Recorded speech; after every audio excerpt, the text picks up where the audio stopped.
Lección número 11, nos hemos quedado. La necesidad. Al revés. Gracias, Elvita, muchísimas gracias. Sí. Puede ser, ¿no? Gracias. A ver.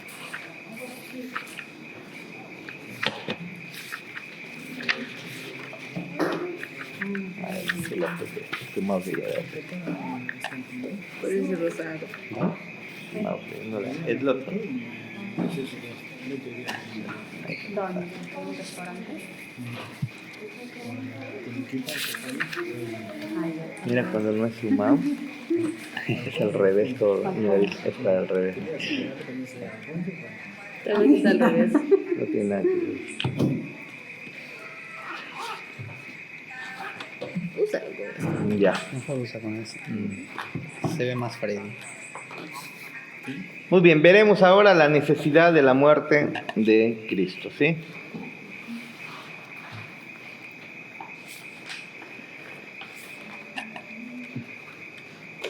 De la clase pasada, ¿alguna pregunta?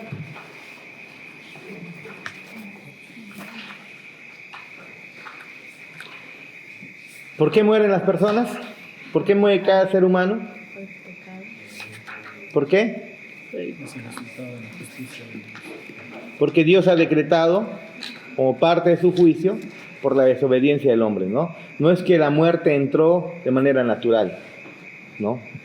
Por la desobediencia, sino que el hombre desobedece y entonces Dios juzga, ¿no? Y Dios ordena la muerte. Obviamente es por el pecado, pero viene como parte del juicio de Dios, ¿sí? Muy bien, la necesidad de la muerte de Cristo, entonces. Veremos. Hemos violado la ley de Dios y entonces, ¿qué ocurre? Que merecemos ¿qué? La muerte. Merecemos la muerte y merecemos el infierno. Recuerden ustedes que lo que dijimos la semana pasada, ¿no? No morimos en realidad. Cuando se refiere a muerte, no está hablando de desaparecer, ¿no? Nosotros. En el caso de esta primera muerte, como se le llama, nuestro cuerpo cesa sus funciones biológicas, ¿no? Dejamos el cuerpo, nuestro espíritu deja el cuerpo, ¿no? La muerte segunda es la separación definitiva ya de la presencia de Dios juntamente con el cuerpo y el espíritu, de la separación definitiva de la presencia favorable de Dios, ¿no? Que es considerado la muerte segunda, ¿no? Muy bien, entonces hemos violado la ley de Dios y merecemos la muerte y merecemos el castigo eterno, el infierno, ¿no? Nuestro perdón es imposible, hermanos, a menos que la culpa de nuestros pecados sea pagada y las justas demandas de la ley de Dios sean satisfechas. Elsie, Priscila, Keren trabajan en unas instituciones financieras, ¿no? Y pues el trabajo de esas instituciones es dar préstamos para que las personas pues inviertan en sus negocios o qué sé yo, ¿no? Y entonces puedan generar ingresos y con ello, pero tienen que devolver. ¿Qué pasa cuando no devuelven ese dinero, Elsie? Se les tiene que perseguir hasta que paguen, ¿sí o no? Hasta que paguen, ¿no? Hasta que paguen. Y más garantía hay de pago cuando pues a quien se le ha dado el dinero ha firmado documentos, ¿no? Especialmente un pagaré, ahí está. Un pagaré en blanco. A mí me hicieron eso una vez, me hicieron firmar un pagaré en blanco sin darme cuenta. Sin darme cuenta me había metido en un problema, una estafa que en Lima, ¿no? De Lima, que estaba saliendo incluso en las noticias y todo. Y yo sin saber, inocentemente, ingenuamente, tontamente, firmé un pagaré y cuando veo, yo me río, pues, ¿por qué pues me van a cobrar así de estas cosas? Digo yo, no tiene nada que ver. Total, ¿has firmado el pagaré? Me dicen. Y me mandan la foto del pagaré. Se consulta con un abogado, Freddy me ayuda a ver, Y el abogado dice, firmó el pagaré. Incluso en ATV, cuando le entrevista, el entrevistador pregunta a los estafados, ¿pero ustedes han firmado pagaré? Sí. ¿Para qué firman? Pues dice. Afirmaron el pagaré. Y por lo tanto, ese pagaré decía que $50 diario era la multa por una publicidad de venta de un carro que ellos nunca lo vendieron. Pero era finta nada más, ellos solamente querían tu firma. El carro ni siquiera era mío, era el nombre de mi hermano, así que yo dije, no, firma acá simple, me dice, solo para las fotos que he tomado, me dice. Total, en eso que me hacen firmar rápido, estaba un pagaré. Dios mío. Había una señora que ya debía como $11,000 y le estaban queriendo embargar y todo, una estafa, cantidad de personas en línea. Gracias a Dios nos libramos de eso sin dar ni un sol, gracias a Dios. Pero cuando tú tienes una deuda, mientras no lo pagues, no te van a dejar en paz, ¿no? Y si es que te hicieron firmar un documento sobre la casa, y hay más garantías, ¿no?, en propiedades, entonces pues es mucho más, es obvio que el banco ahí no va a perder, ¿no? A tu hijo, ¿No? Pero mientras no pagues, van a estar cobrándote, insistiéndote con el área legal y todo eso, ¿no? Pero una vez que es pagada la deuda, ya no tienen por qué cobrarte. Ahora, la deuda nuestra era una deuda impagable, no podíamos nosotros pagar. La única manera de pagar era eternamente sufriendo, con la muerte primera y luego la muerte segunda, que se considera que es la muerte, la separación definitiva de Dios, de manera de su presencia favorable, condenado en sufrimiento eterno, juntamente con nuestros cuerpos y nuestros espíritus, en sufrimiento eterno. Y aún así, no se terminaría de pagar, porque es sufrimiento eterno, pues. Tienes que pagar eternamente, nunca lo terminas de pagar. Era impagable nuestra culpa, ¿no? A menos que alguien lo pague. Y no había en el universo, no había quien pueda pagar por nosotros. Adán no lo podía hacer. O Moisés o David no lo podía hacer, ¿no? Nuestro perdón entonces era imposible o es imposible a menos que la culpa de nuestros pecados sea pagada y las justas demandas de la ley de Dios sean satisfechas. Había un problema: si Dios perdonaba nuestros pecados, Él no era justo. No se olviden de eso. Él no era justo. Él, si iba a perdonar nuestros pecados, a la misma vez su justicia tenía que ser vindicada. Su justicia tenía que no ser quebrantada, sino su justicia tenía que ser satisfecha. Su justicia demandaba que el pecador pague eternamente. ¿No es así? ¿Estamos bien? Sí. Su justicia demandaba que el pecador pague eternamente. ¿No es así? Y si eso no ocurría, entonces Dios no era justo, no es justo. Entonces, para que nosotros seamos perdonados, se requería que nuestros pecados sean completamente pagados, pero no solamente eso, las demandas, las justas demandas de la justicia de Dios tenían que ser satisfechas. No nos olvidemos de eso, por favor. Este es el corazón del Evangelio de Jesucristo, que Él llevó nuestro pecado y Él murió en nuestro lugar, sufriendo el castigo que el Dios Santo y su ley justa demandaban. La demanda de Dios era que debía morir, y por eso Él murió. La paga del pecado es muerte, dice las Escrituras. No se olviden. Hay un cronómetro, creo, acá. ¿Lo elimino? Sí, Ya. Listo. Muy bien, número 1. En la cruz Cristo llevó nuestro pecado y sufrió bajo la ira de Dios como nuestro sustituto. Su muerte satisfizo las demandas de la ley que habíamos violado e hizo posible nuestro perdón. ¿Cómo es posible que la muerte de un solo hombre haya perdonado la muerte de todos aquellos a quienes Él había escogido en el pasado? Que son miles, que son millones. Tal vez la pregunta, ¿no? ¿Cómo es posible que la muerte de un solo hombre sea suficiente para pagar los pecados de todos nosotros? No te olvides que este hombre es Dios. Es el creador del universo. Es el que hizo el universo. Es nuestro creador. Y de valor infinitamente superior al nuestro, ¿no? Sería más bien una falta de respeto intentar darle valor a Él y a nosotros, hacer una comparación entre Él y nosotros. ¿Sí?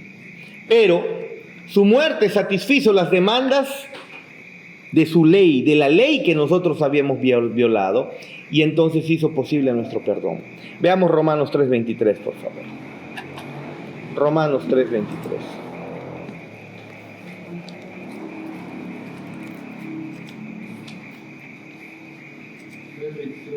Romanos 3:23. Un texto conocido, ¿no? Dice: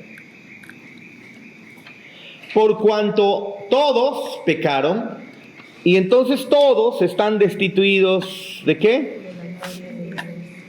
De la gloria de Dios, dice el texto, ¿no? Todos pecaron, esa es la realidad. La semana pasada preguntábamos, ¿y por qué los niños mueren? Y creo que ya tenemos la respuesta, ¿no? También los niños en Adán pecaron. No llegaron a cometerlo, ¿ok? Pero la Biblia muestra que en Adán todos pecamos. Todos, absolutamente todos. En la justicia de Dios, en la sabiduría infinita de Dios, Dios imputó el pecado de Adán a cada ser humano, inclusive los niños que no nacieron. ¿Sí? Esa es la realidad, esa es la verdad. Entonces todos pecaron, pero Dios cargó en Cristo el pecado de todos nosotros, dice Isaías 53:6, ¿no? Isaías 53, por favor.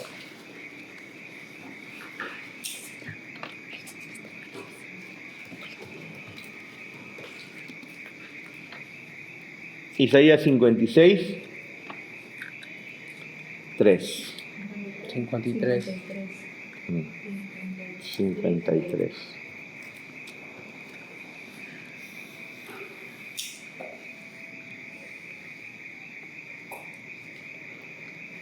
Todos nosotros nos descarriamos, ¿como qué? Como ovejas, dice el texto. Todos nosotros nos descarriamos como ovejas.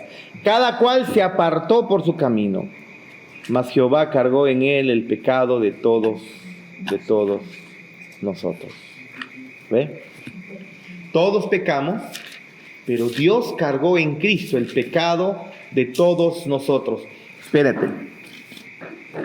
Cuando dice el pecado de todos nosotros, ¿a quién se refiere? ¿A cada ser humano? Recuerden que nosotros no creemos en el universalismo, ¿no? La salvación universal de cada ser humano. Tampoco creemos en el aniquilacionismo, ¿no? Que es que Dios aniquilará completamente a los malvados y borrará su memoria de la faz de la tierra y nunca más existirán, ¿no? No creemos en eso. Lo que la Biblia nos enseña, lo que la Biblia nos muestra, es que cuando dice que Él cargó el pecado de todos nosotros, ese todos nosotros se refiere a aquellos a quien Él en el pasado ha escogido. Y obviamente han nacido de nuevo, ¿no es así? Todos pecaron, pero Dios cargó en Cristo el pecado de todos nosotros, de todos aquellos a quienes el Padre había predestinado desde la eternidad pasada. ¿Sí? Esto de Él cargó nuestros pecados de todos nosotros, no lo podemos atribuir. No se puede atribuir, por ejemplo, al vecino incrédulo, ¿no? Él no puede decir eso. Debemos recordar que ese todos nosotros se refiere a aquellos que son hijos de Dios. B. Todos estábamos bajo maldición por nuestro pecado. Gálatas 3:10 nos dice eso, ¿no?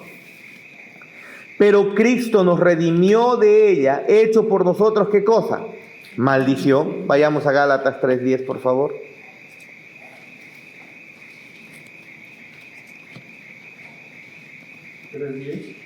Gálatas 3:10.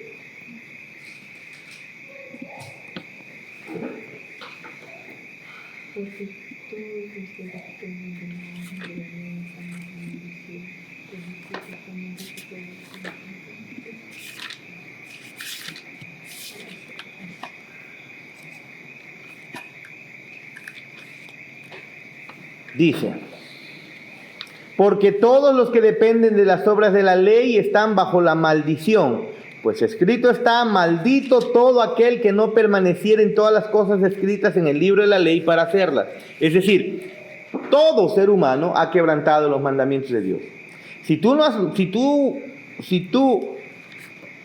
quebrantaste un solo mandamiento, ya eres merecedor de juicio, dice las Escrituras, ¿no? Y el versículo 13, pero dice: Cristo nos redimió de la maldición de la ley, hecho por nosotros maldición, porque escrito está: maldito todo el que es colgado en un madero. Es claro, todos estábamos bajo la maldición por nuestro pecado, pero Cristo nos redimió de esa maldición, ¿no es así? Hecho por nosotros maldición. Él se hizo maldición por nosotros. C. Isaías 59:2, por favor. Isaías 59:2. Isaías 59:2.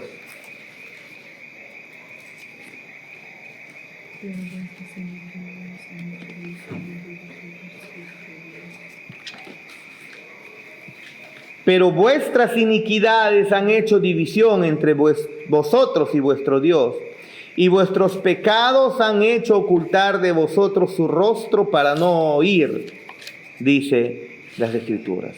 Mateo 27:46, ¿qué dice? Mateo 27:46.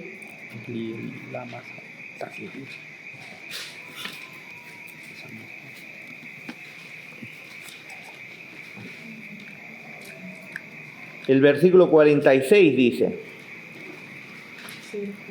cerca de la hora novena, Jesús clamó a gran voz diciendo: Elí, Elí, lama sabactani. Esto es: Dios mío, ¿por qué me has desamparado? ¿Qué pasó con Cristo? Que nuestras iniquidades, ¿qué habían hecho? División. Habían hecho una separación, una división entre nosotros y Dios.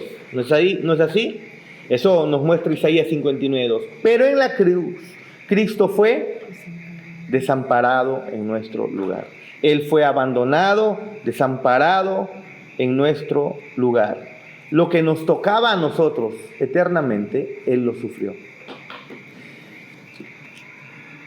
Tal vez, por si acaso, otra vez aclaro, si se te ocurre pensar, pero ¿cómo es que la muerte de un hombre, unas cuantas horas colgado en la cruz y luego su muerte, ¿no? El cesar de las funciones biológicas de su cuerpo y luego resucitar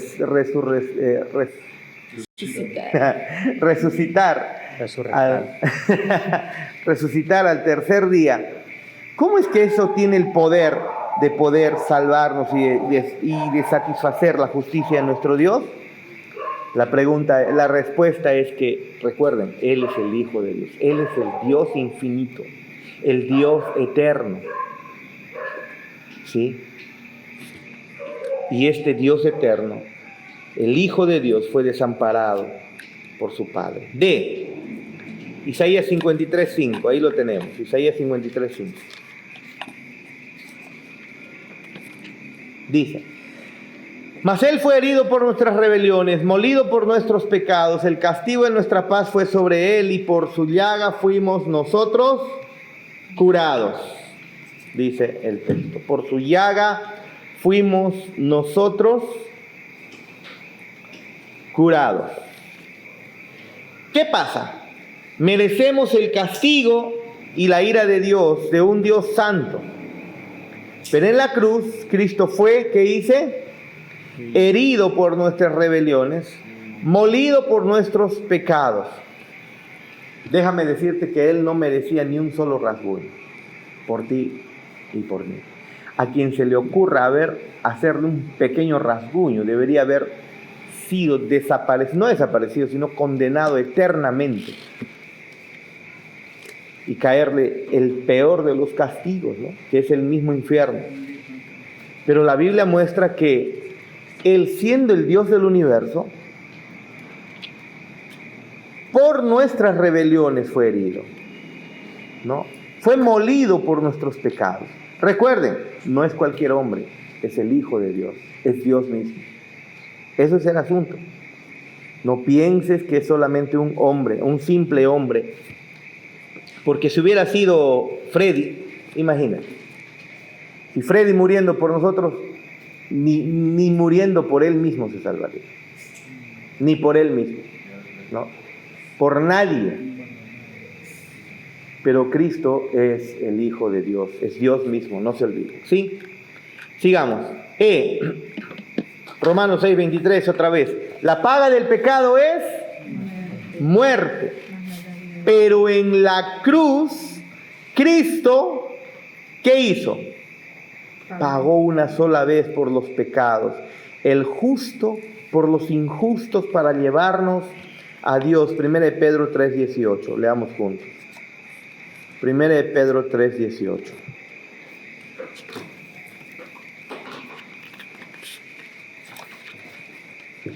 1 Pedro 3:18. Dice, porque también Cristo padeció una sola vez por los pecados, el justo por los injustos, para llevarnos a Dios, siendo a la verdad muerto en la carne, pero vivificado en espíritu. La paga de nuestro pecado es la muerte, pero en la cruz Cristo pagó una sola vez, hermanos, por los pecados. Por eso es necesario recordar esto, hermanos. Cuando tú vienes a pedir perdón a Dios por tus pecados, Cristo otra vez está muriendo en la cruz derramando su sangre, David. ¿Qué piensas? A ver, si Él ya pagó en el pasado, el pagar en la cruz, eso ocurrió hace como 2000 años atrás. Pero hoy día, qué sé yo, pecaste. Y entonces antes de dormir te conmueve el corazón, te duele el corazón, vienes y comienzas a confesar. Padre Celestial, perdóname mis pecados. ¿No es así? Pregunta, ese perdón que Dios te va a dar, ¿es perdón para salvación?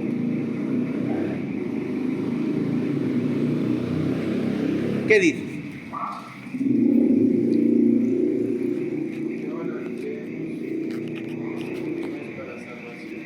No es para salvación. Entonces, ¿para qué es? Es un mandato que dijo que debemos todos los días así. Eso, para comunión. No es perdón para salvación, porque el perdón para salvación te lo dio una sola vez y no te lo quita. Pero has fallado. Después de haber sido salvo, después de haber sido perdonado, has fallado. Y fallas. Y Él te ordena, ven siempre, arrepentíos, porque el reino de los cielos se ha acercado, dijo Cristo, ¿no? Pasa todos los días de tu vida arrepintiéndote, porque todos los días estás fallando. Pero arrepintiéndote para salvación, no, debe dolerte en tu corazón tus pecados, pero es un arrepentimiento para perdón paternal. Es el perdón, lo que buscamos es el perdón del Padre, no judicial, sino el perdón del Padre que nos continúa en la comunión con Él. Es un perdón para comunión. Yo les hice un ejemplo una vez. Cuando tu hijo se porta mal, ya lo desheredas, le quitas el apellido. No creo que hayas hecho eso con David, ¿no, David? Una vez que nació,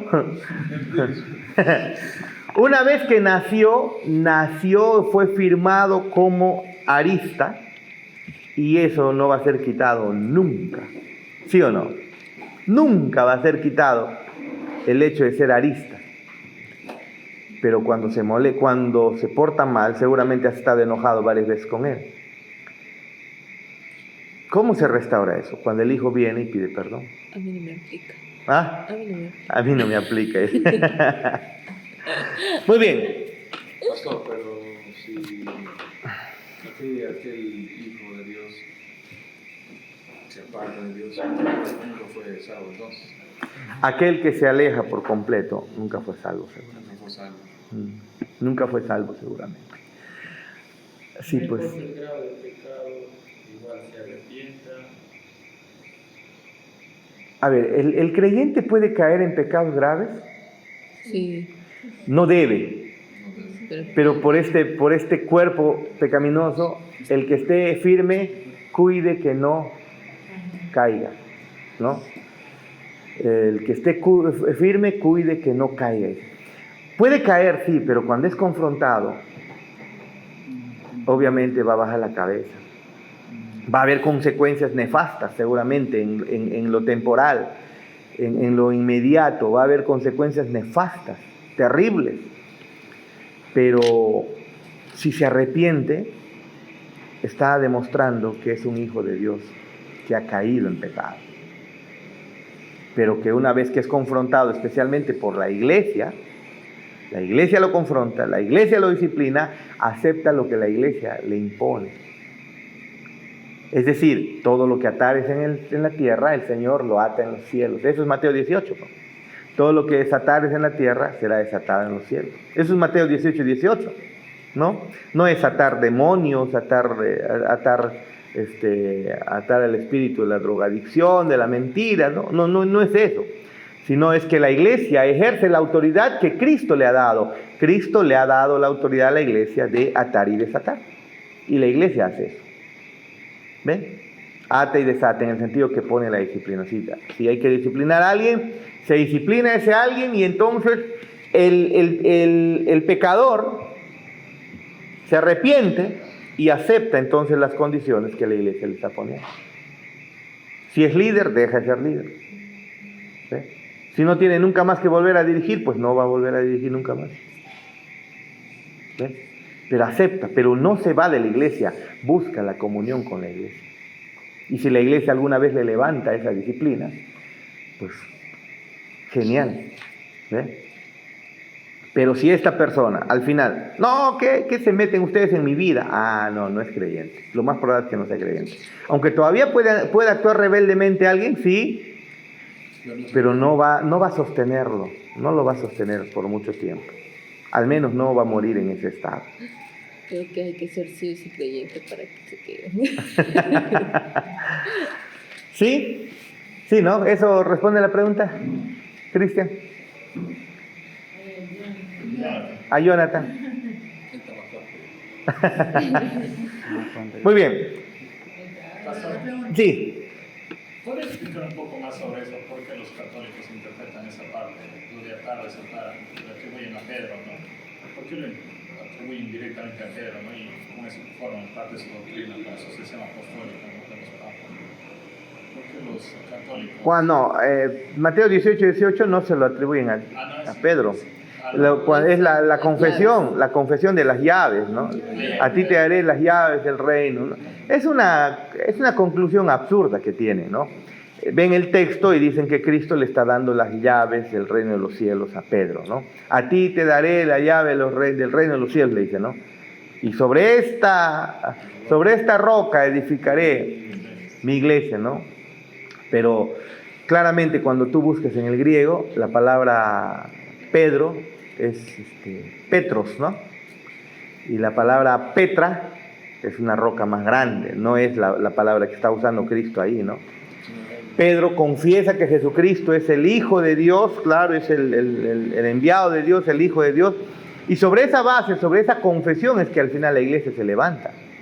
La iglesia apostólica, los apóstoles comienzan a construir la iglesia sobre esa confesión, la confesión de que Jesús es el Hijo de Dios, el enviado de Dios. Si tú no tienes esa confesión, no tienes nada.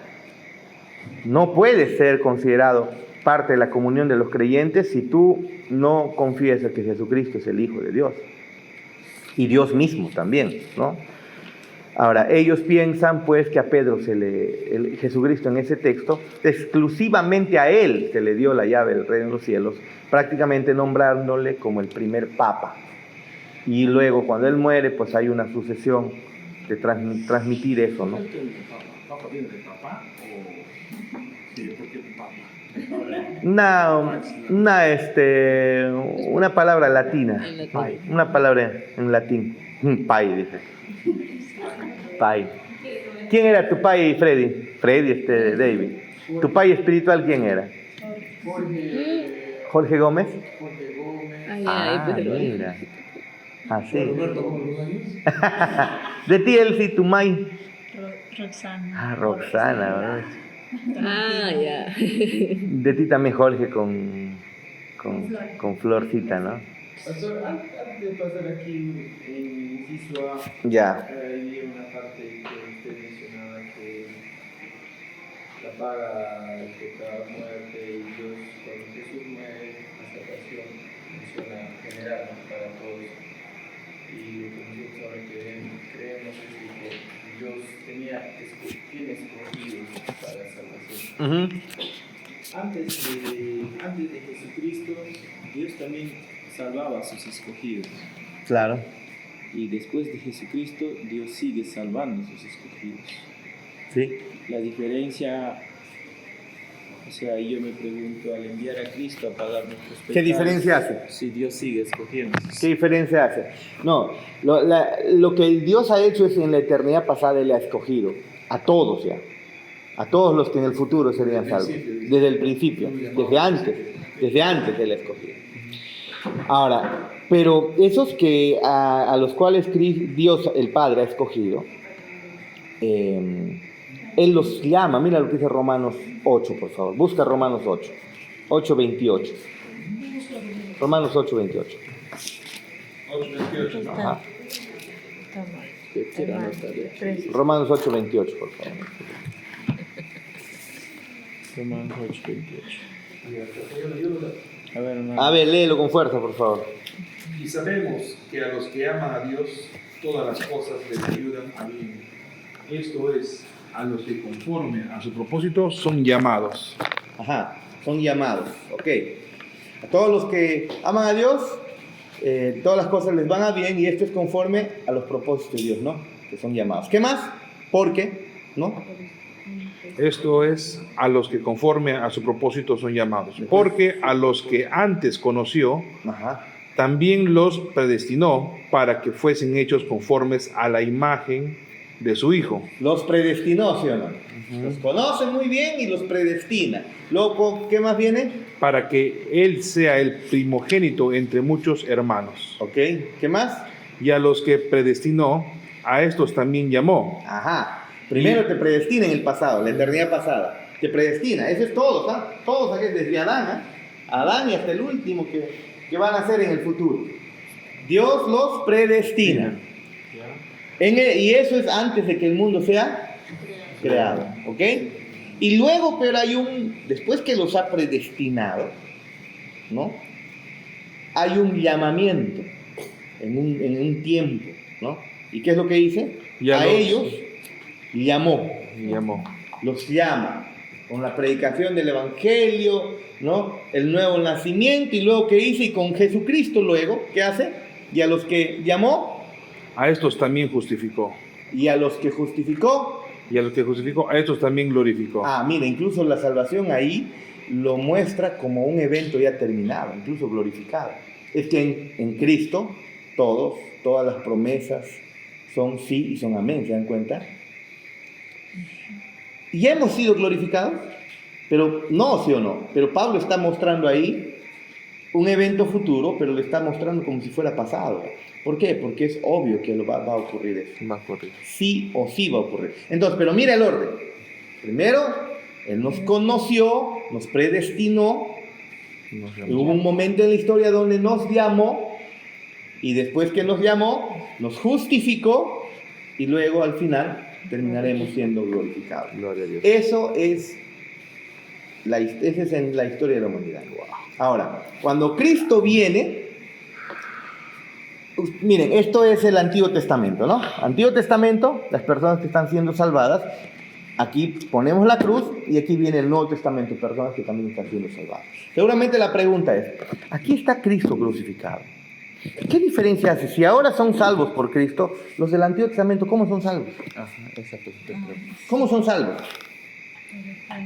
La Biblia también enseña que la salvación es solo por Cristo a través de su sacrificio en la cruz. No hay problema para los que están en el futuro, ellos creen en este evento pasado. ¿No es así? Y son salvos, como tú, como yo, como David, como Pablo, como todos los del Nuevo Testamento.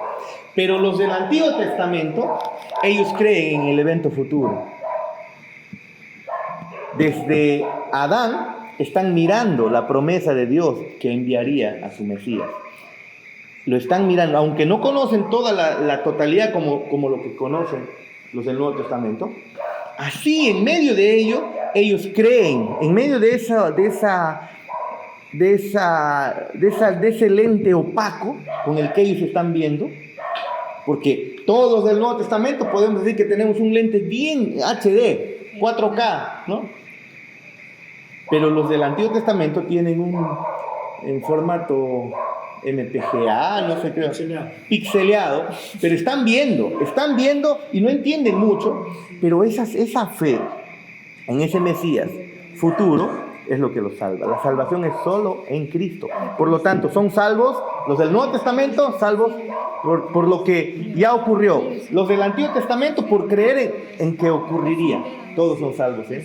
Sí. ¿Amén? ¿Sí? Yo creía que, el Antiguo Testamento, ¿Ya? o sea, cuando acá menciona el todos, usted decía, eso no puede ser ese todos, que mi vecino es incrédulo, puede ya ahora ser salvo.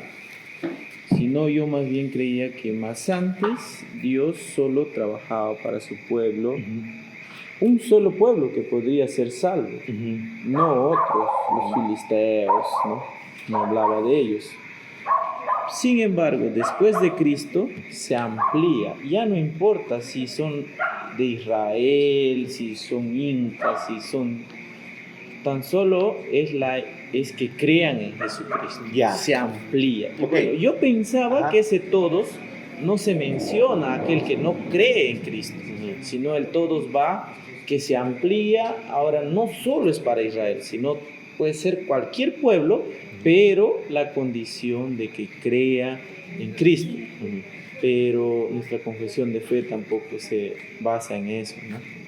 Mira, Pero yo imaginaba eso. a ver, siempre ha sido, la salvación siempre ha sido a través de la fe en Cristo. Ya, ahorita ¿No? estamos Como entendiendo. estamos viendo. Sí. La salvación no solamente es para Israel. Es decir, miren, qué absurdo, vean esto por favor, qué absurdo un Dios que te diga, sábado, tienes que trabajar, no, descansa sábado. ¿Por qué? Porque sábado, tienes que descansar el sábado porque a mí me gusta el sábado y te vas al infierno si no trabajas el sábado.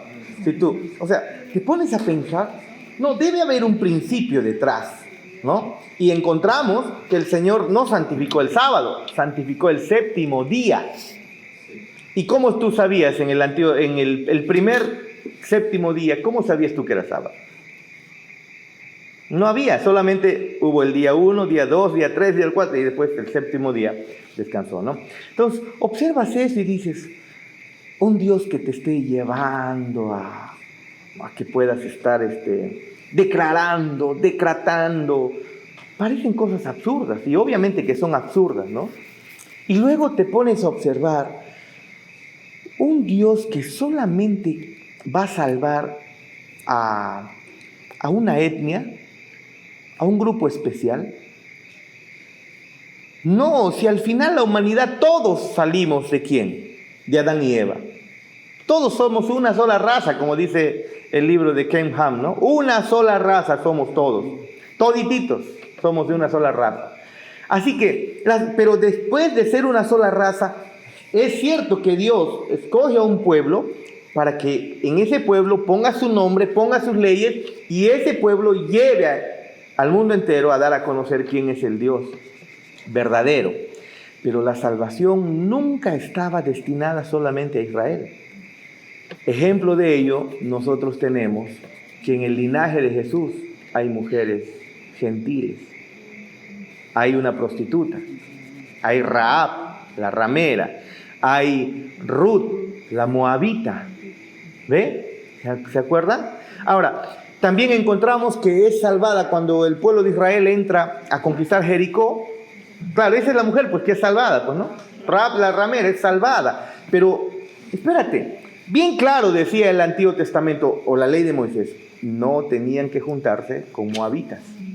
¿Por qué? Porque los moabitas se forman en pueblo producto de un incesto, ¿no? De Lot teniendo relaciones sexuales con sus hijas.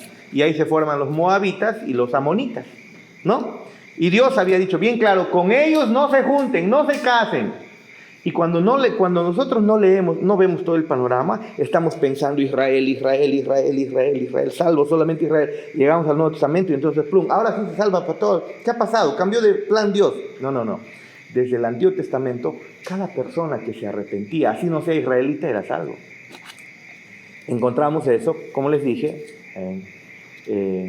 el sirio, ¿se acuerdan? Naamán, el sirio, ¿ve? Era sirio, no era israelita. Y en fin, hay muchos ejemplos en el Antiguo Testamento de gentiles que fueron salvos, se convirtieron. Porque la salvación en realidad desde el Antiguo Testamento estaba orientada para todos en el sentido de que no se iba a ver piel genética, sino era el linaje espiritual. El arrepentimiento en Dios, el arrepentimiento de nuestros pecados y la fe en el Mesías de Dios. Si tú creías eso, ¿recuerdan qué es lo que dijo Ruth? Mi Dios será tu Dios será mi Dios, yo no te voy a abandonar. Se convirtió. La otra mujer, ¿qué hizo? Correcto. Ella se quedó ahí en Moab. Ella no quiso volver. Pero Ruth no, mi Dios, tu Dios será mi Dios, le dice a su suegra. Se convirtió, adoptó al Dios de las Escrituras, al Dios de Abraham, Isaac y Jacob, lo adoptó como su Dios. Increíblemente, una mujer gentil. Luego, esta mujer se casa con Boz, y Boz es el abuelo, ¿no? De David. El abuelo de David. Después de Boz viene Isaí, creo. Isaí. Después de Isaí viene David. Y de David viene la genealogía hasta Jesús. Y la ramera también pasa por esa genealogía. ¿Qué estaba mostrando Dios desde el Antiguo Testamento? La salvación sería para todos en el sentido de razas. O de cada... así sea inca. Si de repente un inca se arrepentía y creía en Cristo, salvo. ¿Ve? Pero no podemos decir todos en el sentido de universal. ¿Sí? En el sentido de que cada ser humano va a ser salvo. Sí, hermanita, dígame. También era Abraham, de Ur de los Caldeos. no era israelí. Claro, él viene de la zona de Mesopotamia, de Ur de los Caldeos, una nación o un pueblo altamente idólatra. Y por eso tú encuentras las costumbres de Abraham, costumbres un tanto extrañas. Por ejemplo, el dar el diezmo también, ¿no? Que estaban, ¿por qué vienen a dar el diezmo ahí eso era una costumbre de los pueblos antiguos? No significa que nosotros no seguimos ese principio del diezmo, ¿no? Como algunos dicen, no se debe diezmar y todo eso, ¿no? Los cristianos durante toda la historia del cristianismo no han tenido conflictos con el diezmo. Eso es nuevo, eso es moderno, ¿no? Pero de todas maneras, esas prácticas venía mucho más antes de lo que Moisés ha dicho. Encuentras tú a Abraham, encuentras tú diezmando, encuentras a Isaac, encuentras a Jacob, cuando no hay una ley que te diga diezma, ¿no? Porque ellos lo habían adoptado de otros pueblos, porque hay pueblos que tenían pues costumbres que en el corazón de cada ser humano, recuerden que Dios ha puesto de alguna manera ha puesto su ley, ¿no? En el corazón de cada ser humano para definir qué es lo bueno, qué es lo malo, pero la inclinación del hombre pues siempre es a lo malo. Pero es cierto, Abraham era pues idólatra. Y Abraham se convierte, ¿no? La esposa de José también, egipcia. Exactamente, ¿ve? Entonces la salvación no estaba solamente para los israelitas. El plan original era salvación para todos los que creen en Cristo. Eso es. ¿Sí? ¿Amén? Muy bien, sigamos. ¿En qué estamos? 2. En 1 Corintios 15, del 1 al 4. 1 Corintios 15, del 1 al 4. 1 Corintios 15, del 1 al 4. Ya se va a acostumbrar. Sí. Si quieres, les buscando. Sí, creo, ¿no? Dice lo siguiente. 1 Corintios 15, del 1 al 4.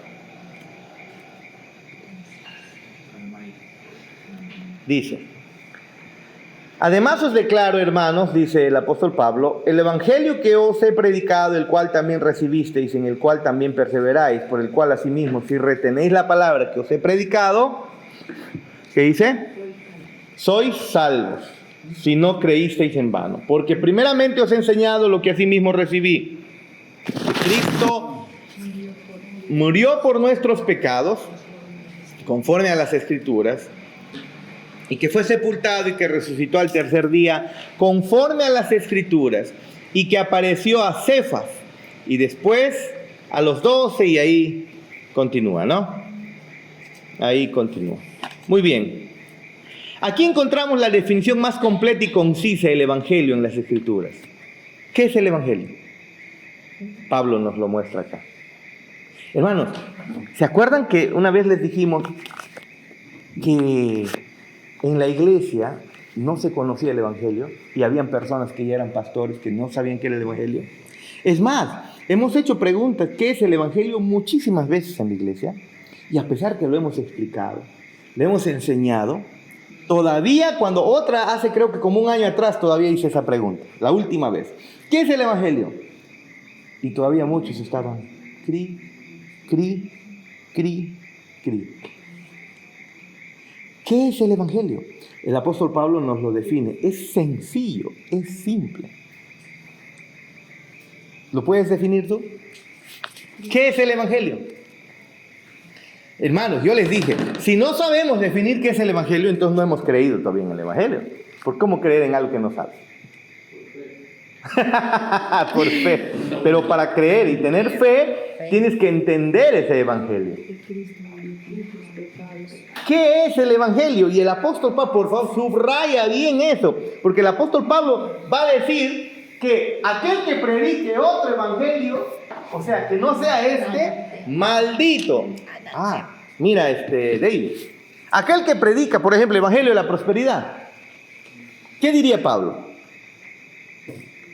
Evangelio de la superfe, evangelio de la superación, de que vas a hacer empresa y el Señor te ha salvado, te ha salvado para que seas un líder, cabeza y no cola. ¿No? A ver, ¿ese es el evangelio? Pablo dice, maldito aquel que cambia el evangelio. O sea, es bravo el asunto. ¿Ve? Pero ¿qué es el evangelio? Es este. Espérate, hermano, sobre este evangelio, si no estás parado, todavía estás en condenación. ¿Es simple? Sí, pero es profundo. Es un mensaje, sí, pero ¿cuál es ese mensaje? ¿De qué se trata? ¿Por qué vamos a la iglesia? ¿Por qué enseñamos a nuestros hijos? ¿Por qué incluso hacemos empresa? ¿O por qué estudiamos? ¿O por qué estamos vivos? O sea, toda la razón de nuestra existencia está aquí, hermanos, en el Evangelio. ¿Qué es el Evangelio? Es un mensaje, no te olvides.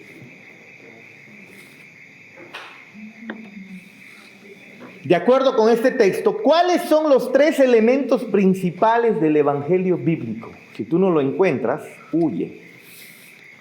En la iglesia que no encuentres esto, huye. Primero, Cristo murió por nuestros pecados conforme a las Escrituras. Eso dice el versículo 3, ¿no? El apóstol Pablo dice claramente, ¿no?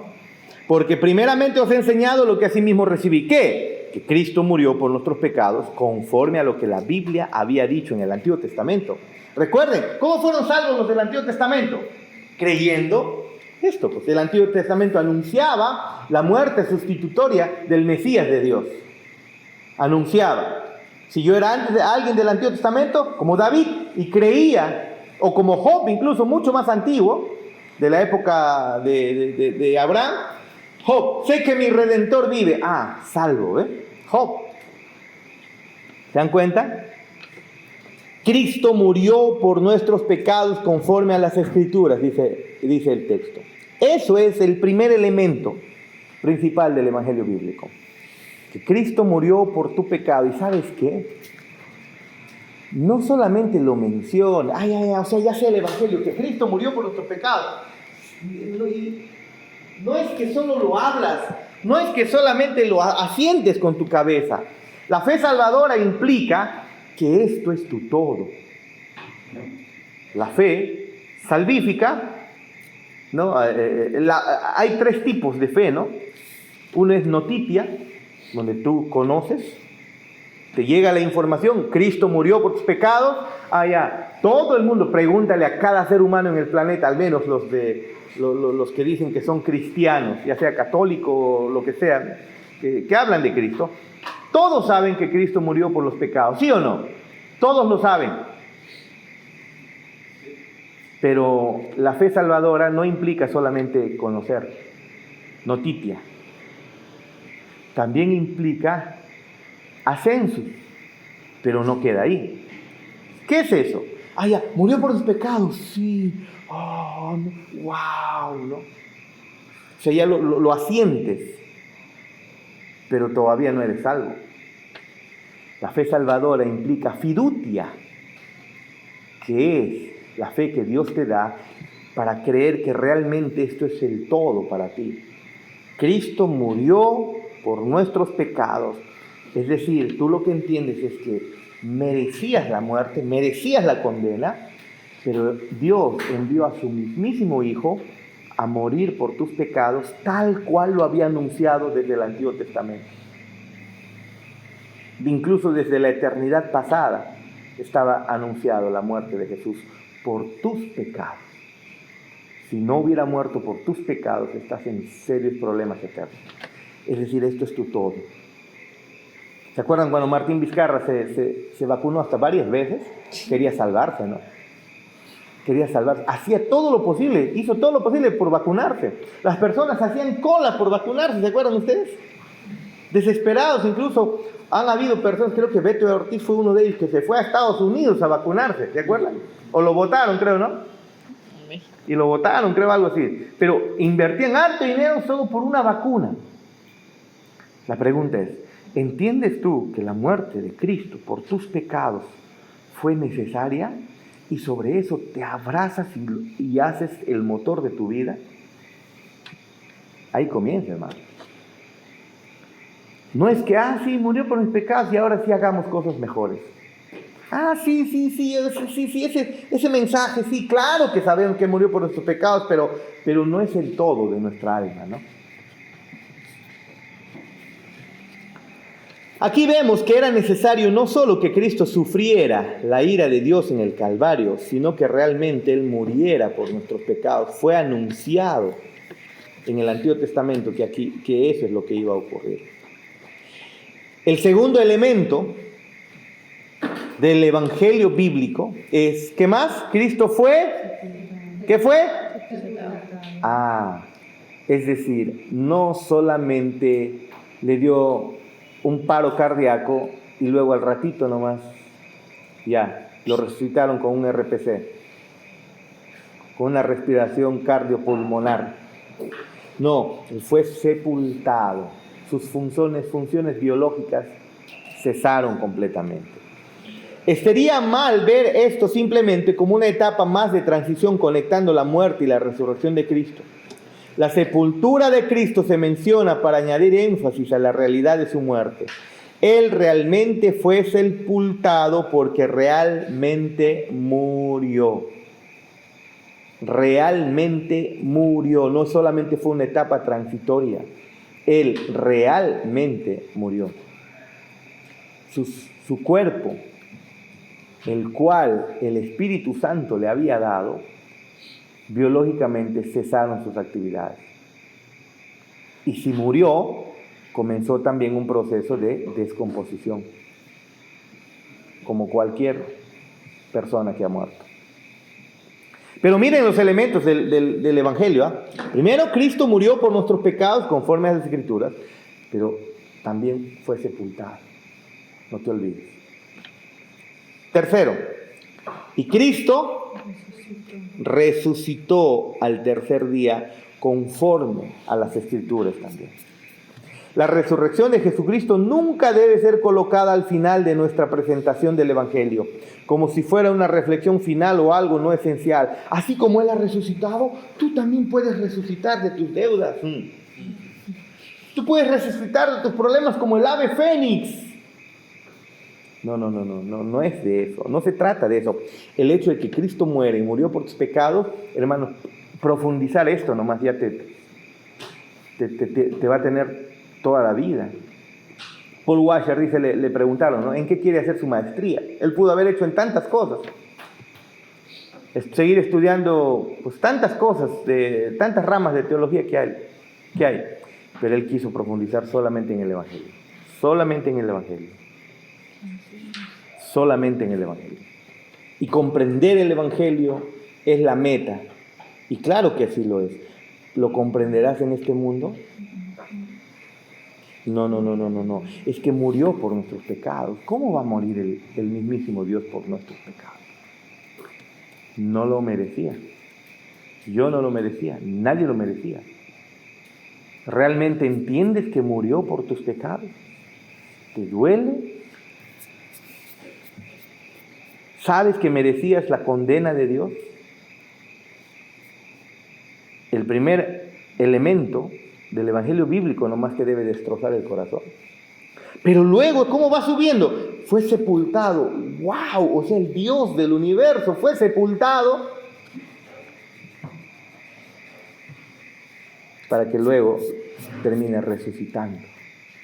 Ahora, cada elemento del Evangelio, como la muerte por nuestros pecados, su sepultura y su resurrección, es un mar profundo, ¿no? Que pudiéramos nadar en él, ¿no? Quedarnos en Cristo murió por nuestros pecados y nos quedamos detenidos ahí y vemos los aspectos y toda la pecaminosidad, estudiamos la amartiología, ¿no?, el estudio de la naturaleza de nuestro pecado, en fin, y nos podemos quedar estacionados acá por mucho tiempo. El hecho de que haya sido sepultado el mismísimo Hijo de Dios y luego su resurrección, cada uno de estos elementos del Evangelio tiene para su escarbar. No es simple, claro, Cristo murió por nuestros pecados, Cristo fue sepultado y Cristo resucitó. Eso debe estar en nuestra predicación, es cierto, pero de nada sirve que solamente lo menciones si primero no lo has asimilado. Esto, ¿no? 3, otra vez, ¿qué es el Evangelio entonces?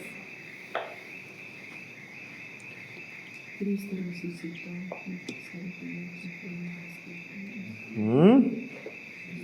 ¿Qué es el Evangelio? Aquí lo ha resumido simple, ¿no? Que Dios envió a su Hijo a morir por nuestros pecados, los cuales debíamos pagar nosotros eternamente, ¿no? Lo envió a pagar, sufrió en una cruz, murió por nosotros. El Padre lo mató por nosotros. Y luego fue sepultado como todos los seres humanos. Como un simple mortal fue sepultado. Pero luego resucitó por el poder del Espíritu Santo en victoria. Y esa victoria es nuestra victoria.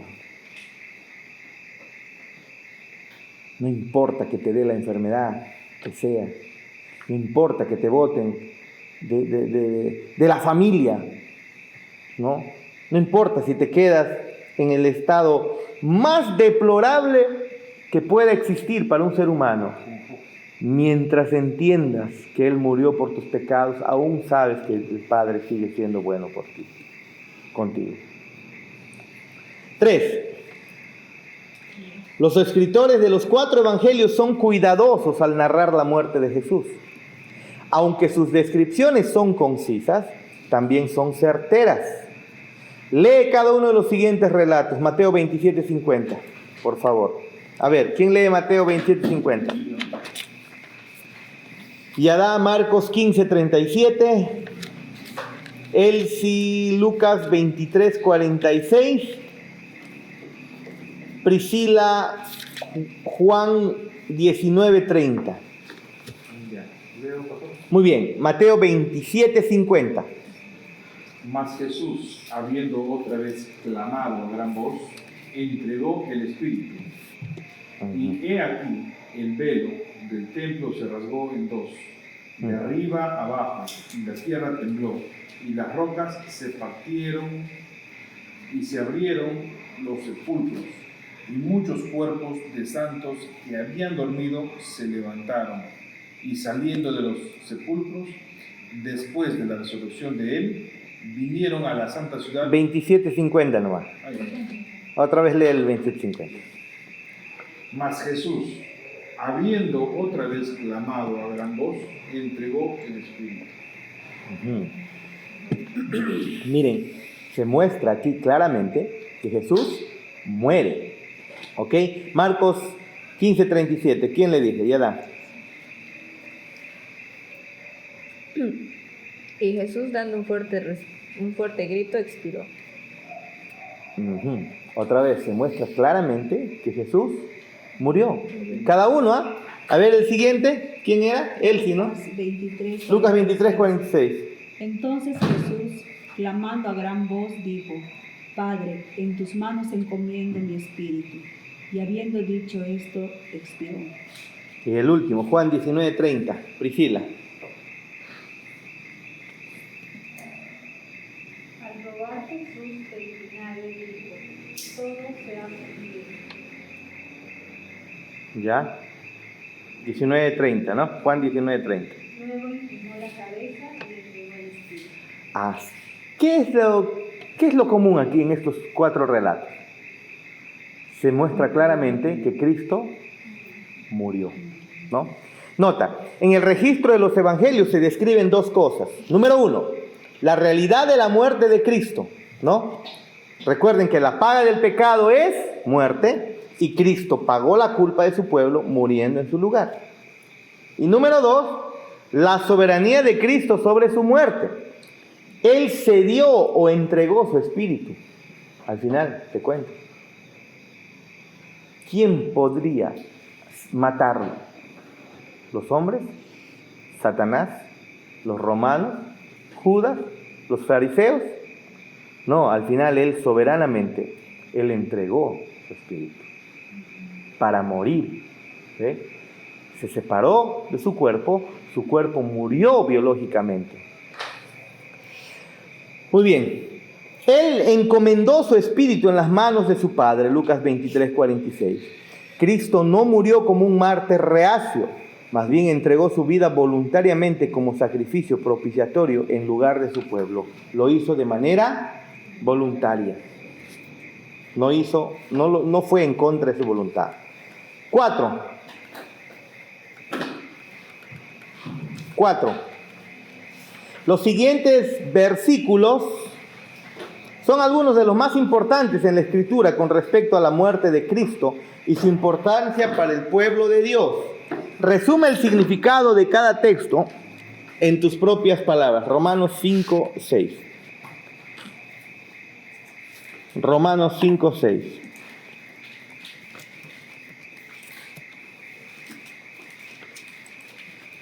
Romanos 5, 6 dice lo siguiente.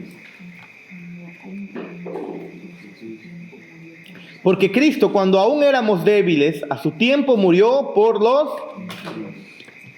impíos. ¿Qué es lo que hizo Él por nosotros? ¿Por los impíos? ¿Qué dice el texto? Murió. Murió por nosotros. Murió por nuestros pecados. El 5:8, ahí nomás, ¿qué dice? Mas Dios muestra su amor para con nosotros en que, siendo aún pecadores, Cristo murió por nosotros. Hermanos, ¿cómo muestra Dios su amor por nosotros? El Señor, yo sé que ahora me ama. ¿Y cómo lo sabes? Me ha sanado. No entienden el Evangelio. No entienden el Evangelio. Voy a dar mi testimonio, hermanos, de cómo el Señor me ha mostrado que me ama. ¿Y cómo te ha mostrado que te ama? Mi hijo ha regresado, que estaba perdido. Ha sanado a mi hijo. Mi esposa ha vuelto, ¿no? Me ha dado un hijo, me he casado, qué sé yo. Eso no es el Evangelio. ¿Cómo muestra Dios su amor para con nosotros, David? Imaginemos que seamos David, ¿eh? David carismático. El Señor me ama, me ha dado empresas. Diríamos claramente, David no conoce el Evangelio. ¿Cómo muestra Dios su amor para con nosotros? Porque si dando empresas Dios muestra su amor para con nosotros, entonces ¿qué pasa conmigo? ¿Qué procede? Si sanándome Dios muestra su amor para conmigo, entonces ¿qué pasa con el apóstol Pablo que no fue sanado? ¿Y qué pasa con tantos hombres y mujeres de Dios que han muerto enfermos? Dios no los ama. Si prosperándome Dios manifiesta su amor, ¿qué pasó con el apóstol Pablo y todos los apóstoles que murieron? Estaban perseguidos, sin comer y todo eso. ¿Cómo muestra Dios su amor para con nosotros? Envió a su Hijo a morir por nosotros. Mas Dios muestra su amor para con nosotros en que, siendo aún pecadores, Cristo murió por nosotros. Esa es la realidad. Querías decir algo, David, creo. Había, creo que a veces en la Biblia la cosa como es, por ejemplo, el tema de evangelización, Cristo, no podríamos decir en una evangelización como testimonio, Dios me ha sanado, Dios me ha limpiado, no sé, o lo que usted mencionaba antes, ¿no? Sino que en una evangelización lo primordial debe ser que Dios murió por mí. Porque en la Biblia también menciona a Dios sana a alguien y le dice, ve y cuéntalo, le manda. O sea, A veces una no, demanda. a veces no también. Entonces, pero sí menciona, si no deberíamos hacerlo, no lo mencionaría Dios. O sea, en testimonio para una evangelización no estaría catalogado que la gente dé su testimonio primero, antes de decir, Dios me dio empresas, Dios me sanó, Dios hizo volver a mi esposa, a mis hijos, no sé. Primero debería ser, Dios murió, me ha perdonado, o sea, sentir eso primero. Entonces, luego ya vendría que si yo era paralítico y Dios me sanó, ¿no? Y muchas de las cosas que Jesús hizo, porque sí lo menciona. Que no es el Evangelio. Que no es el Evangelio. Pero que uno puede mencionarlo. Claro, miren, Yadacita, nos hemos ido a Lima debido a que encontró pues un bulto muy grande en su seno, ¿no? Y entonces, preguntando acá, yo dije, vamos a llevarlo a Catingo nomás, pues a hacerle ver, ¿no? Entonces, preguntando con varios instructores, no, acá no lo van a ver bien eso, ¿no? Pudieran dar un diagnóstico equivocado, un diagnóstico malo, encima que los médicos son medio raros. Entonces mi hermana me dice, Jarvis, tráelo acá. ¿Qué pierdes trayendo? Mejor tráela acá a Lima, y acá en Lima yo tengo una especialista, ¿no? Incluso oncóloga y todo, y ella en una va a determinar qué es lo que tiene ya. Y bueno, pues nos fuimos, para la tranquilidad de Lita, más que nada para la tranquilidad de Lita, nos fuimos a Lima, y bueno, pues nos pusimos a orar. Pero claramente ya la sabe que no nos pusimos a orar poniendo toda la esperanza solamente en la sanidad, sino orando para que el Señor dé la confianza siempre en Él, de que sea lo que sea, estamos en sus manos. ¿No es así? ¿Qué ha ocurrido? Llegamos a Lima, una vez que le hacen los análisis, es cierto, hay algo ahí, gracias a Dios, por ahora todavía lo pueden manejar, le están dando un tratamiento y se espera que en unos meses eso pueda revertirse, pueda desaparecer, ¿no? Incluso la doctora le ha dicho, esto incluso solucionaría más si tuvieras un hijo, le ha dicho. Son problemas hormonales. Problemas hormonales. Tienes un hijo y desaparece todo eso, ¿no? Es por falta de hijo. No, es una creencia antigua. No, es que cuando es un problema hormonal, el problema hormonal es cuando la mujer se embaraza, hay un cambio total, como una especie de renuevo en el cuerpo. ¿Qué quistes ni qué quistes? Desaparecen quistes, desaparecen los problemas de mamas, ¿no? No solo es eso, sino que antes, por ejemplo, yo escuchaba a la mujer que tenía 14, 15, 18 años y tenía dolores de cabeza intensos que el doctor te traía y no detectaba. Que se embaraza. Que se embarace y de verdad nunca más le volvió a doler la cabeza, así tan intenso y se caía. Es cierto.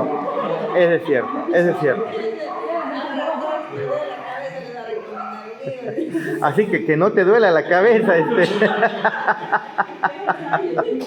Mejor nunca le digas que estás con dolor de cabeza. Pero, miren, a pesar de que, obviamente, al ver ella, al escuchar lo que conversa con mi hermana, pues ya hubo un momento en que se asusta un poco, como es natural. Pero luego ella recordó el Evangelio y volvió a la cordura. Cuando ella vuelve, ella no va a predicar que el Señor la ha sanado principalmente. Aunque ella puede testificar, hemos orado y podemos decir, el Señor no es un cáncer. Alita, en cambio, a los 14 años, cuando le detectaron, ella tuvo que ir hasta la neoplásica. Ella no tiene un pedazo de su seno aquí, ¿no? Estaba ya hasta pudriéndose y todo, y a los 14 años la operaron a Alita. Entonces la doctora dijo que estos problemas de las glándulas, de las mamas, es un problema que las mamás le van a pasar a los hijos. A través de mastitis, tumores, siempre tienen que tener cuidado, ¿no? Incluso a Joy también digo, hay que estar ahí controlando, porque si una mamá lo tiene, le va a pasar sí o sí a los hijos, a las hijas, ¿no? Es posible. O sea, les va a pasar, pero tienen que cuidar, regularla con la alimentación. Bastante, una buena alimentación, ¿no? Entonces, pero ¿a dónde voy?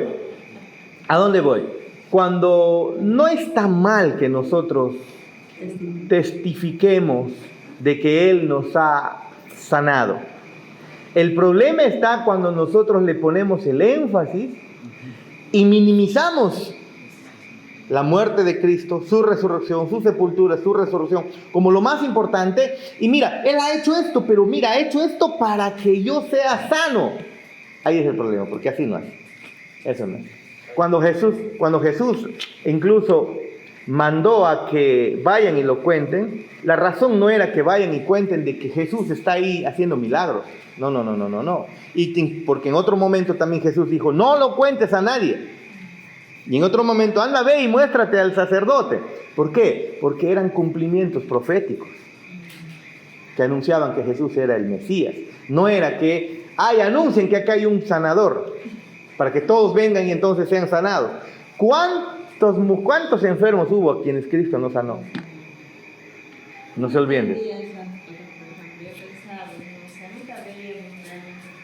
Todos los milagros que Jesús hizo apuntaban a algo.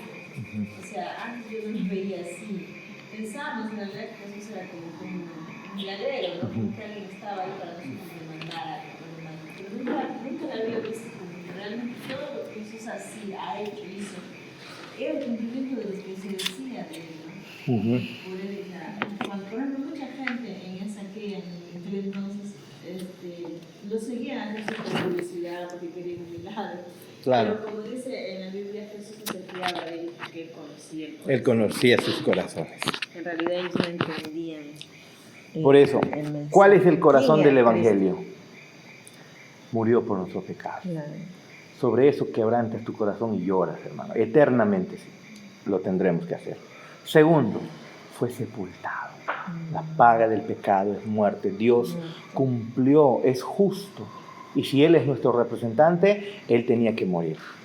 Pero también lo resucitó, porque su justicia prevaleció, la justicia de Cristo, ¿no? O sea, estos son los elementos del Evangelio, hermanos. Romanos 5:8 dice, mas Dios muestra su amor para con nosotros, en que siendo nosotros pecadores aún todavía, Cristo murió por nosotros. El 5:10, ¿qué dice? Ahí nomás. Porque si siendo enemigos fuimos reconciliados con Dios por la muerte de su Hijo, mucho más estando reconciliados seremos salvos por su vida. ¿Te das cuenta? No está mostrando aquí en ningún momento que ha sido sanado. El mensaje del Evangelio, David, Teo, ¿no? Priscila, no es que Dios me sanó. No es. Eso puede desviar. Claramente no es que puede, desvía a las personas a poner sus esperanzas en una sanidad y olvidarse de su verdadero problema, que es la salvación, que es lo espiritual, ¿no? Claro que distrae. Por más que tú primero prediques el Evangelio y luego metas la sanidad, de todas maneras, ¿cómo es el corazón del hombre? ¿Qué le va a importar más? ¿Lo temporal o lo eterno? Por eso es que no se hace eso, pues. ¿Ve? Por eso es que sí. Pero podemos entre nosotros decir, ¿me ha sanado? Claro que sí. Claro, no, incluso también afuera. Tenemos un Dios poderoso, maravilloso, pero espérate, antes de nada, lo más importante es esto. Lo más importante es esto. Pastor, es por eso que Jesucristo es el mayor tesoro. Claro, el mayor tesoro, exacto. El mayor tesoro. De tal manera que Pablo también lo entendió y dijo, bástate mi gracia, ¿no? Y él no fue sanado. Pablo no fue sanado. ¿Ve? Porque Pablo no iba de lugar en lugar buscando sanar. No iba. Inicialmente hacían milagros, pero conforme avanza, cuando ya estudiamos la Biblia de manera sistemática, ordenada, cronológica, encontramos que la iglesia en el tiempo, los apóstoles ya no hacen milagros, ni se les ve con el poder de hacer milagros. ¿Por qué? Porque ya la palabra de Dios estaba siendo escrita. Los milagros comenzaron a cesar y la palabra de Dios comenzaba a ser levantada mucho más. Una vez que terminó de ser escrita la palabra de Dios, los milagros prácticamente desaparecieron, hermanos. ¿Significa que Dios no sana? No significa eso. Significa que el poder, la unción que Dios dio especial para sanar sí o sí, ya nadie más lo tenía. ¿Yo puedo orar para sanidad por alguien y se sana? Claro que sí. ¿Puedo orar acá entre 10 personas? ¿Oro por las 10 personas para que se sane? ¿Sí o sí tienen que sanarse las 10 personas? No tengo ese poder. No. Pero con Los apóstoles, si es que ellos decían, sí lo sanaban, sí o sí. Imponían la mano sí o sí y se sanaban. No es que a media llegue ni nada, ¿no? Pero incluso los apóstoles comenzaron a perder eso en el tiempo. ¿Por qué? Porque no se trata de eso.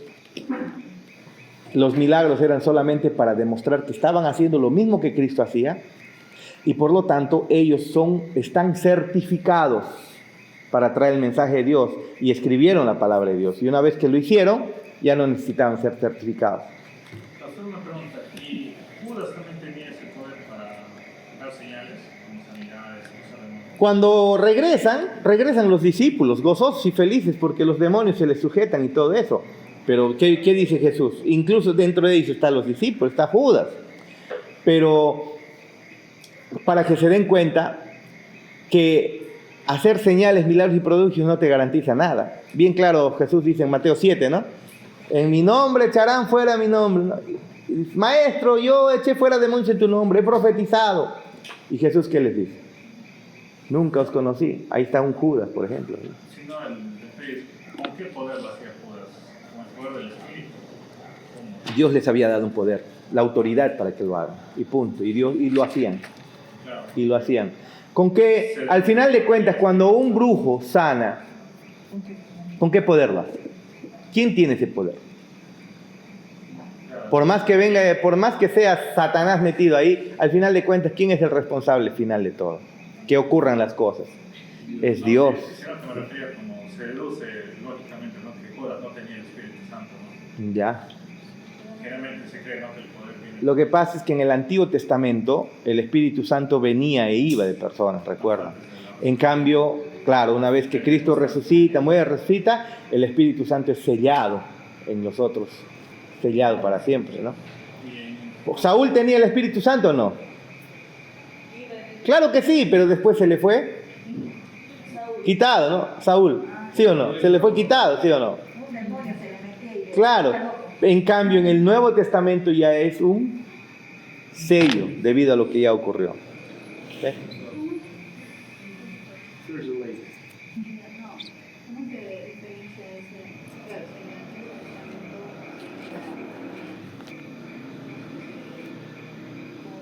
¿cómo te puedo poder diferenciar esto a un no? Me refiero, en el Antiguo Testamento se dice que venía, ¿cuál era la seguridad de que sí venía de Dios o no? En el Antiguo Testamento siempre ha sido el caminar de la persona por sus frutos, siempre, ¿no? Saúl dio frutos malos y al final David, a pesar de sus malos frutos, su final fue arrepentimiento, ¿no? Y fe, siempre ha sido por los frutos. Dios quitaba su espíritu de aquel que... En el pasado Él les daba y lo quitaba, pero cuando ya Cristo muere, sella totalmente la salvación, sella el Espíritu Santo para los creyentes. Eso lo dice Efesios, ¿se acuerdan? Efesios claramente dice, capítulo 1, ¿no? Versículo 3 al final, que el Espíritu Santo es el sello, ¿no? Hemos sido sellados, que es las arras, es la seguridad, la garantía, hasta siempre, ¿no? Muy bien, 6. Concluiremos esta lección dando una mirada al cielo y la eternidad. Perdón, 2 Corintios hemos leído. 2 Corintios 5, 14 y 15, por favor. Leamos, 2 Corintios 5, 14 y 15. ¿Lo tienen? 2 de Corintios 5, 14, 15. dice lo siguiente: porque el amor de Cristo nos constriñe pensando esto, que si uno murió por todos, luego todos murieron. Y por todos murió para que los que viven ya no vivan para sí, sino para aquel que murió y resucitó por ellos. De manera que nosotros, hasta el 15, ¿no? Hasta el 15, ¿sí? ¿De qué forma deberíamos como creyentes responder a la muerte de Cristo en nuestro lugar, hermano? Si Él ya murió por nuestro lugar, ¿cómo debemos responder nosotros? ¿Cómo responderías tú al acto heroico de una persona salvándote la vida? Vivir para Cristo. No, si una persona te ha salvado de verdad y has quedado convencido que si no hacía ese acto heroico arriesgando su vida, ¿qué harías tú por esa persona? Yo no creo que cuando cuando pase por la pollería, David le vea, oye, ahí está el que me salvó, nos vemos, ¿no? Lleva tu pollo, perdón, lleva tu pollo, lo llena de pollo, ¿sí o no? Vale. Y cuando pasa por cumbre, pues pasa por cumbre, ¿no? ¿Sí o no que hay una actitud diferente cuando entiendes que alguien ha hecho algo especial por ti? Si Cristo hizo lo que hizo por nosotros, ¿cuál es la respuesta nuestra? ¿Cómo debemos vivir como creyentes? Agradecidos, devotos a Él. Sin mi pecado lo crucificó. Obviamente entonces nosotros lo que hacemos es dolernos, ¿no? Constantemente. 6. Concluiremos esta lección dando una mirada al cielo y la eternidad de acuerdo con Apocalipsis 5, del 8 al 10. ¿Cuál será la gran canción de los ángeles y los redimidos por todos los siglos? Apocalipsis 5, del 8 al 10.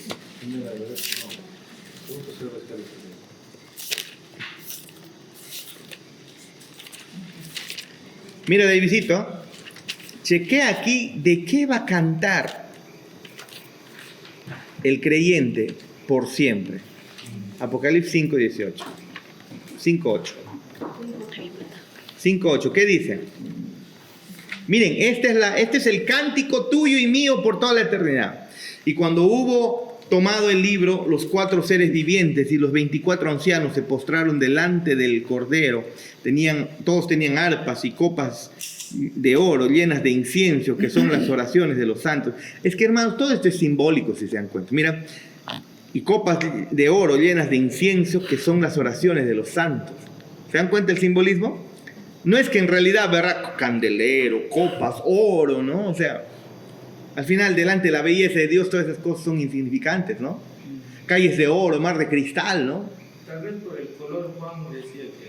Sino que es una manera de representar lo sublime, lo hermoso, lo bello, ¿no? Eso es, y es una visión, ¿no? Y luego dice, y cantaban un nuevo cántico diciendo, digno eres de tomar el libro y de abrir tus sellos, porque tú fuiste, mira. ¿Por qué? ¿Porque tú me sanaste? ¿Eso voy a cantar?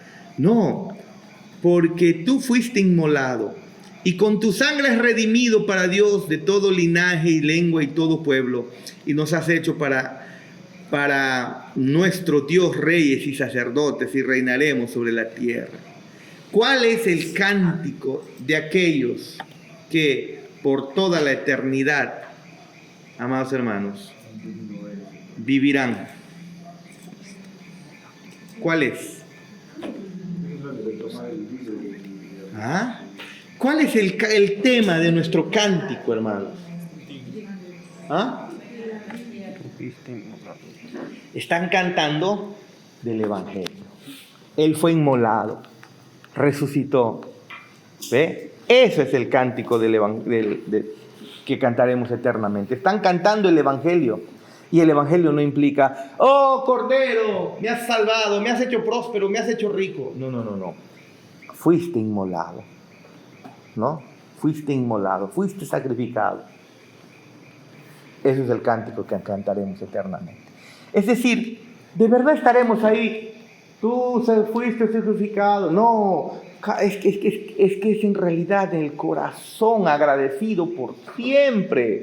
¿Acaso no tienes el corazón agradecido por el corazón que ama a su hijo constantemente ahí? En tu corazón siempre está tus hijos, ¿sí o no? Y si alguien te ha rescatado, te ha salvado, ¿acaso no está la actitud eterna en tu corazón de vivir agradecido para él? Pues eso será pues lo que haremos por toda la eternidad. Tener la conciencia de lo que él ha hecho por nosotros y vivir eternamente con una actitud de devoción.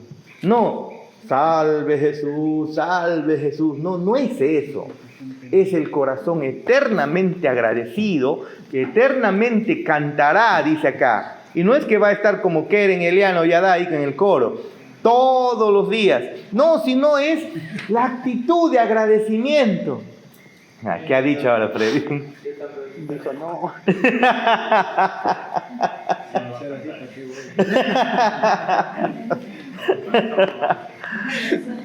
El cántico nuevo es eso, es la actitud del corazón eternamente agradecido, compungido, agradecidos por Dios, ¿ves?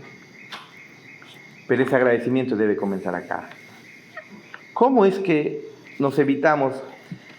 cómo es que libramos nuestros corazones para este tiempo de tanta aflicción, de tanto dolor y tanta angustia? Solamente siendo agradecidos. El agradecimiento de lo que Dios ha hecho por nosotros. No merecíamos nada.